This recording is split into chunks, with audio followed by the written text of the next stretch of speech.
What's up guys, welcome back to the channel. I'm Jaden.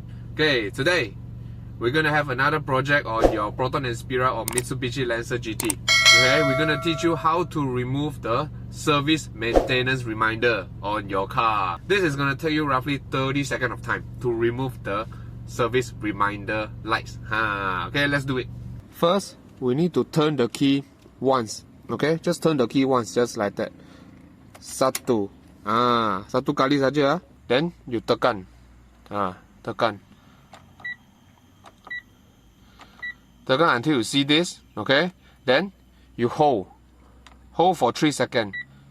Until the light started blinking. Okay, so once you saw the clear button, the maintenance button will start to be reset lah. And then when you see the numbers here, it means it is reset. So it won't happen anymore. So let's try again. Okay, kita start.